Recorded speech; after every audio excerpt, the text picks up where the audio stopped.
જય જવાન, જય કિસાન, જય જય શિક્ષિત યુવાન, નારી શક્તિનો જય હો, જય માં ગુજરાત. આજનો વિષય છે એમટીએસ બસનો. તો પેસેન્જરોમાં પહેલી વાત તો એમટીએસ બસો નાની કરી દીધી દરેક વિસ્તારમાં. પહેલાં જે 50-60 પેસેન્જરો બેસતા હતા એની જગ્યાએ 30-35 પેસેન્જરો બેસે. હવે યુવાનો જે હોય નોકરી કરવાવાળા, સ્કૂલમાં જવાવાળા, તે ટાઈમે કેવી રીતે પહોંચી શકે. બીજું કે અહીંથી દૂર દૂર જવાનું હોય તો છેક સુધી એનું ઊભું રહેવું પડે, જગ્યા મળે નહીં. ત્રીજું, ડ્રાઈવરો અને કંડક્ટર એટલી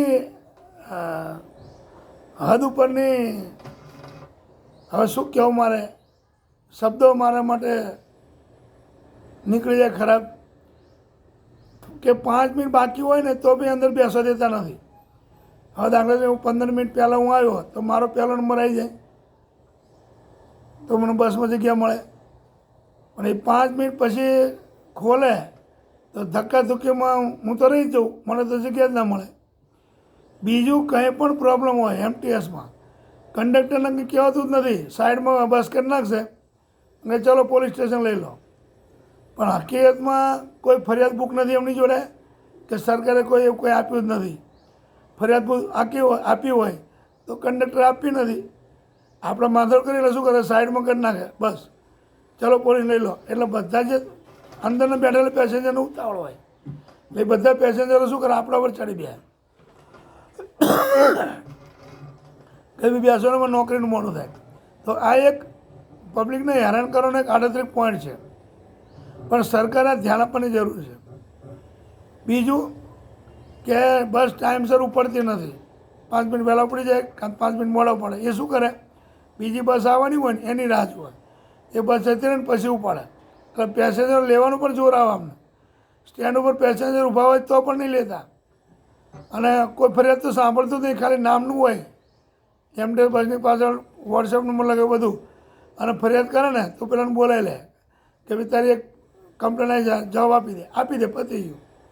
એવું ના હોવું જોઈએ. પબ્લિકના ફેવરમાં કામ થવું જોઈએ.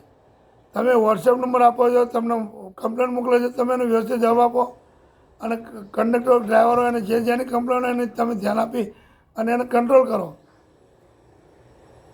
કંટ્રોલમાં સાહેબ બેઠો એ પણ ધ્યાન નહીં આપતા, એ કશું બોલતા જ નથી, જાણે પેલા કંડક્ટર ડ્રાઈવર દબાયેલા હોય ને એવું છે. એટલે આવું ના હોવું જોઈએ. પબ્લિક કેટલી હેરાન થાય તમે જુઓ. પછી અહીંયા બસ સ્ટેન્ડ હોય દાખલા તરીકે, તો છેક આગળ જઈને ઊભી રાખશે બસ. હવે ઉંમરલાયક વ્યક્તિઓ તો કેવી રીતે દોડવાનું. એટલે આવી રીતે હેરાન કરે છે કંડક્ટર ડ્રાઈવર. પછી પૈસામાં હેરાન કરશે, પરચુરણમાં છૂટા પૈસા આપો. છૂટા પૈસા બધા ક્યાંથી લાવે, એટલે કે પાછળ લખીને આપો. એ ક્યાં લેવા જાય ઉંમરલાયક માણસ. એટલે આવી રીતે કંઈ ને કંઈ બાને હેરાનગતિ ઊભી કરે છે. એટલે અમદાવાદ મ્યુનિસિપલ કોર્પોરેશનમાં ટ્રાન્સપોર્ટ ઓફિસમાં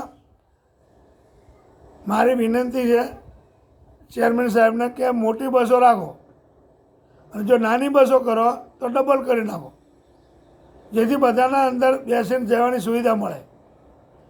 ઉંમરલાયક વ્યક્તિઓ ક્યાં સુધી ઊભો રહેશે, નોકરી કરવી છે નોકરી જતી રહેશે, અને સ્પેશિયલ રિક્ષામાં જવું પડે છે. આવા બધા ઘણા પ્રશ્નો છે. નોકરી કરતા હોય, કોઈને ઇન્ટરવ્યૂ આપવા જવું હોય, કોઈને સરકારી દવાખાનામાં કોઈ પ્રાઇવેટ દાખલ કર્યા હોય અને ત્યાં જવું હોય, તો આવી રીતે બહુ એટલે બહુ અતિશય હેરાનગતિ છે. તો આનું જરા સ્પેશિયલ ધ્યાન આપો.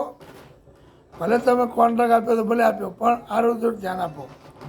બીજું કે 137 અકસ્માતમાં 47 લોકોના મોત થયા, એટલે આડેધડ ગાડીઓ ચલાવે છે, તો એનું બી થોડુંક કંટ્રોલ કરો.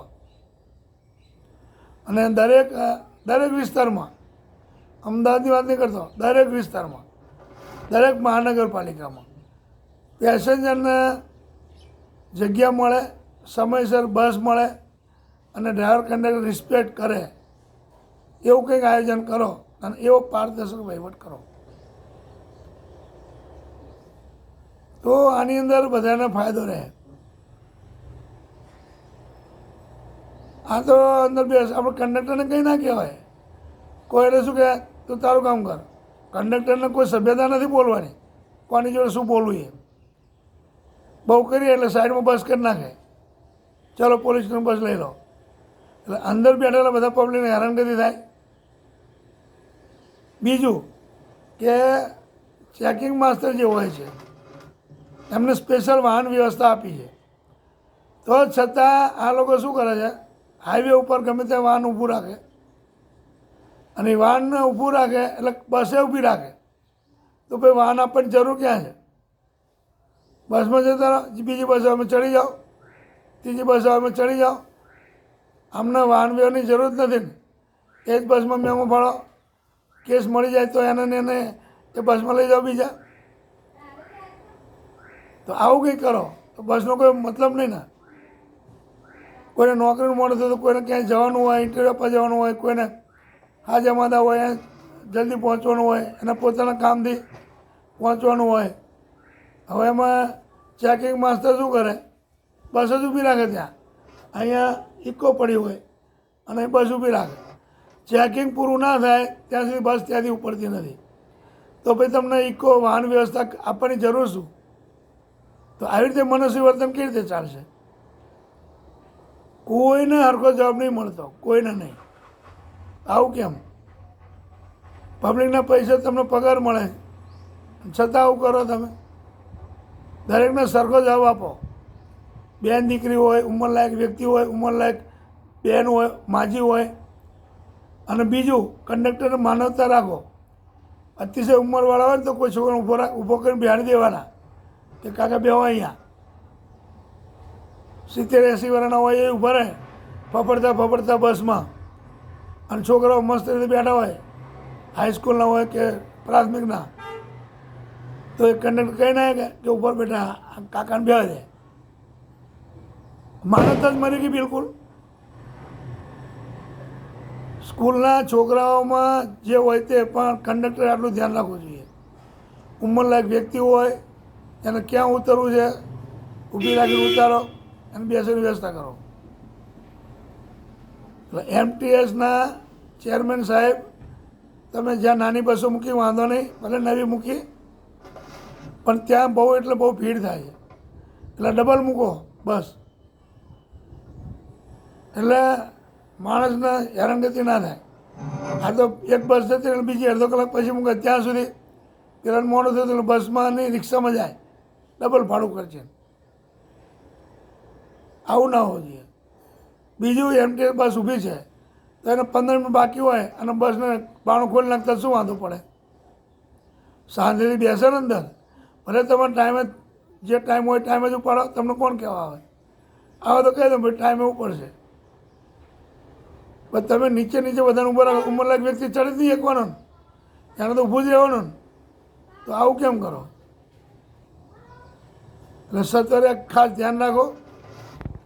અને ચેરમેન સાહેબ, તમે પણ આનું ધ્યાન આપી અને અમારો વિડીયો છે એમટીએસ ચેરમેનનો પહોંચે ટ્રાન્સપોર્ટ ઓફિસમાં, એ મારી વિનંતી છે. અને આ એક નહીં, બધી મહાનગરપાલિકામાં 10-10માં 8 મહાનગરપાલિકા હતી. એટલે જ્યાં બી આપણે નગરપાલિકામાં બસો ચાલતી હોય આ પ્રશ્ન બધે હશે. હું કહું ને તમને ગેરંટી. કારણ કે ડ્રાઈવર કંડક્ટર એટલી બધી દાદાગીરી વધી ગઈ છે કે એને કોઈ કંટ્રોલ જ નથી કરી શકતો. ખબર નહીં કેમ. ઓફિસમાં બેઠો સાહેબ પણ નહીં, એનો જે કંઈ કોન્ટ્રાક્ટર હોય એ પણ નહીં, એનો સુપરવાઇઝર રાખ્યો એ પણ નહીં. કેમ આટલી બધી દાદાગીરી વધી જ ખબર નહીં પડતી. તો સત્વરે તાત્કાલિક ધ્યાન આપી અને આનું એક કરો. બસ નાની બસો મૂકી તો ડબલ કરો અને આ ડ્રાઈવર કંડક્ટરનો કંટ્રોલ કરો. અમને એમટીએસમાં જે ચેકિંગ માસ્ટર હોય એમને પણ સૂચના આપો કે ભાઈ બસ ક્યાંય ઊભી નહીં રાખવી, પાછળ તમારો ઇકો મગાવેલો. જય જવાન, જય કિસાન, જય જય શિક્ષિત યુવાન, નારી શક્તિનો જય હો. જય મા ગુજરાત.